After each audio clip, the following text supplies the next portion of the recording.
Let's talk about YouTube custom thumbnails for shorts in 2025. For a while now, you could upload a YouTube short and select which of the frames of your video would become the custom thumbnail. And sneakily, one could place their thumbnail within the body of the video, and that could be your custom thumbnail. So you've uploaded your latest masterpiece to YouTube. It's less than a minute. It classifies as a short, so YouTube will say it's a short and will then remove the ability to upload a thumbnail there. What do? I went ahead and entered all my information as usual. This is just an example, and I'm already making it too long. Going into this, I'm not adding a related video. Copyright checks, again, unrelated to what we're doing now. Now we get into the point where this is very important to not publish immediately. So I'm saving it as private. We're going to save it. So you want to let the processing finish first. If the video processing isn't done, it will take a low-res version of it. And then when I published it, I went to my own page to see the thumbnail, and it looked awful. Now you go back to your phone, not to YouTube Studio on your phone. No. YouTube, the app, the original flavor. You know what I'm saying. Go to YouTube, find your video, go into the editing mode.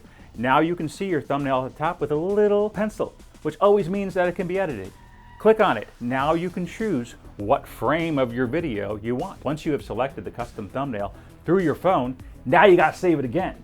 Go back to your computer. Yeah, that's right. I know, it's crazy. Now in YouTube Studio, you have the option to go to the editor. What can you do in the editor? You can do this. You can click on the trim option, and you can shave off those first 1, 2, 5 frames, whatever it is you chose. Trim out the thumbnail so your video starts where you want it to.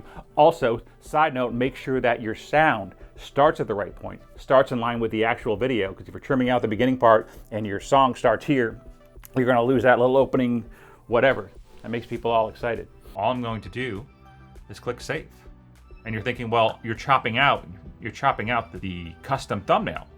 And you're like, well, is that gonna make this thumbnail disappear? Once this custom thumbnail is grabbed from the video portion, it's not like a reference. It's not like a link between one or the other. Like if you, in other programs, if you broke the link, where this would disappear or go offline or revert to some nonsense.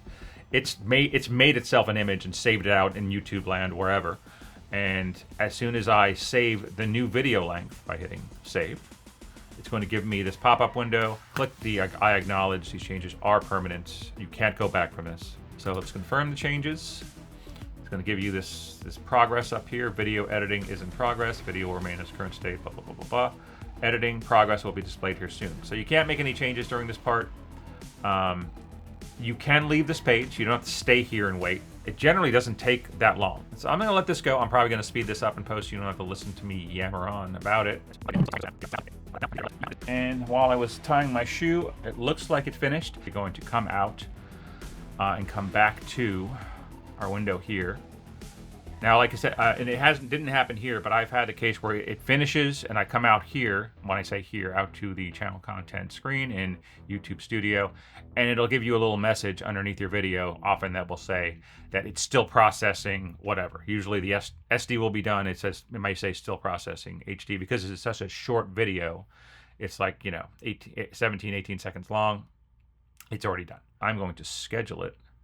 Let's go into the edit. It looks here like it looks pixelated. I don't know why in here, it seems like if I watch this preview window and I hit play.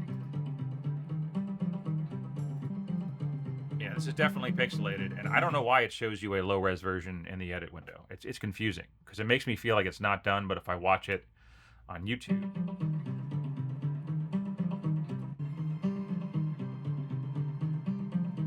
Yeah, it's definitely not. So it's a little confusing. It's not super intuitive. Like when I first did this, I thought, oh, did I screw up? And then I saw it on YouTube and it's fine. So why it shows you in one window one thing and the other window something else, I don't really understand. So let's schedule it for today at noon p.m. I'm going to hit done. I'm going to save it. And yeah, the tutorial's over. I don't know why I keep going. And yeah, I hope that was helpful. I think there are some other videos that go through this a little bit. One thing, and I don't know, I probably should have said this way earlier. You can do this as often as you want. I swear I've seen videos, and this may have been true at one time, where you only could do this on initial upload. You can go to your phone and you could choose a custom thumbnail. You can do this over and over again. You know, now obviously if you're baking in the image into the video, that you can't redo. You'd have to do a whole new video, which you could. But as far as if you decided you didn't like this custom thumbnail anymore and you wanted to just grab a frame from the edit and then use the YouTube interface on your phone to add some text and move it around and do stuff like that, you can do that. You can do that as much as you want, as often as you want. All right. Well, this has been Tail Slaters talking about custom thumbnails on YouTube Shorts. What? Can you do the light? I can't because I forgot the iPad. Remember? That's the whole conversation we had when I got here was, oh darn, I forgot we had this whole plan. We would come here. I forgot to tell you to do the iPad. Well, you didn't know. I thought it was here. I forgot that I took it home so that I could airdrop some iPad capture I had done for a previous Tail Slater. So the entire DMX kit is here with the exception of the iPad, which I would need to do the other thing. I was going to do another one on Sidus Link Pro. I'm never going to use any of this. I don't know why I'm rambling on. But yeah, so that was an oversight. And it's like, well, do we drive 15 minutes home and then 15 minutes back to do that and then 15 minutes home? It's already like 3 o'clock. Probably getting hungry again. So I think I think we'll do this. I want to play something. Well, we can't. I mean, with the lights, we can't because I don't have the. We can. I'm not talking about the lights. Oh, you want to play? You want to play Minecraft? Yeah, Minecraft. Or Roblox? Yeah. Yeah, you're going to play Minecraft and Roblox. Well, how about we go home and do that? Where we're more comfy. Okay, and there's snacks.